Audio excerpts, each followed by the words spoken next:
Hey guys welcome to the channel. Guys, ಈ ವಿಡಿಯೋದಲ್ಲಿ ನಾನು ಒಂದು ಸ್ಪೆಷಲ್ ಆಗಿರೋ ಚಪಾತಿ ನೂಡಲ್ಸ್ ರೆಸಿಪಿನ ನಿಮ್ ಜೊತೆ ಶೇರ್ ಮಾಡ್ಕೊಳ್ತೀನಿ. And this recipe was made, ನಾನು ಎಲ್ಲಿ ನೋಡಿದ್ದು ಅಂತಂದ್ರೆ ಅದಿತಿ ಪ್ರಭುದೇವ ಅವರ ಯೂಟ್ಯೂಬ್ ಚಾನಲ್ ಅಲ್ಲಿ ಅವರು ಈ ರೆಸಿಪಿನ ಮಾಡಿದ್ರು. ಸೊ ಅದನ್ನ ಇನ್ಸ್ಪೈರ್ ಆಗಿ ತಗೊಂಡು ನಾನು ಈ ರೆಸಿಪಿನ ಟ್ರೈ ಮಾಡ್ತಾ ಇದ್ದೀನಿ. And the taste was so so so good guys. And ನೀವು ಒಂದ್ಸಲ ಟ್ರೈ ಮಾಡಲೇಬೇಕು. ಮನೇಲಿ ಚಪಾತಿ ಉಳಿದಿತ್ತು ಅಂತಂದ್ರೆ ಈ ರೆಸಿಪಿನ ನೀವು ಮಸ್ಟ್ ಟ್ರೈ ರೆಸಿಪಿ ಅಂತ ಹೇಳ್ತೀನಿ. ಮಕ್ಕಳಿಗೆ, ದೊಡ್ಡವ್ರಿಗೆ, ಪ್ರತಿಯೊಬ್ಬರಿಗೂ ತುಂಬಾ ಇಷ್ಟ ಆಗುತ್ತೆ. ನಮ್ಮ ಮನೇಲೂ ಕೂಡ ಎಲ್ಲರಿಗೂ ತುಂಬಾನೇ ಇಷ್ಟ ಆಯಿತು. ಸೊ ಈ ರೆಸಿಪಿಗೆ ಮೇನ್ ಆಗಿ ಬೇಕಾಗಿರೋದು ವೆಜಿಟೇಬಲ್ಸ್. ನಿಮ್ಮ ಮನೇಲಿ ಯಾವ್ಯಾವ ವೆಜಿಟೇಬಲ್ಸ್ ಇದೆಯೋ ಎಲ್ಲ ತಗೊಳ್ಳಿ.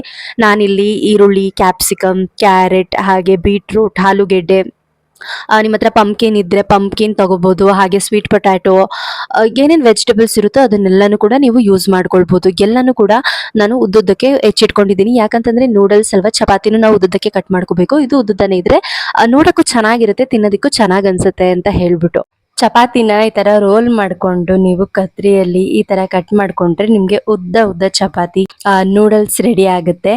ಈ ಚಪಾತಿ ನೂಡಲ್ಸ್ ರೆಡಿ ಮಾಡ್ಕೊಂಡು ತರಕಾರಿ ಎಲ್ಲ ಚೆನ್ನಾಗಿ ಲಿಡ್ನ ಕ್ಲೋಸ್ ಮಾಡಿ ಬೇಯಿಸ್ಕೋಬೇಕು. ನಾನು ತರಕಾರಿನೆಲ್ಲ ತುಪ್ಪದಲ್ಲಿ ಹುರ್ಕೊಂಡು ಚೆನ್ನಾಗಿ ಫ್ರೈ ಮಾಡ್ಕೊಂಡಾದ್ಮೇಲೆ ಅದನ್ನ ಒಂದ್ ಲಿಡ್ ಕ್ಲೋಸ್ ಮಾಡಿ ಉರಿನ ಸ್ವಲ್ಪ ಐ ಫ್ಲೇಮ್ ಇಟ್ಟು ಒಂದು ಲಿಡ್ ಕ್ಲೋಸ್ ಮಾಡಿ ಇಟ್ಟಿದ್ದೀನಿ.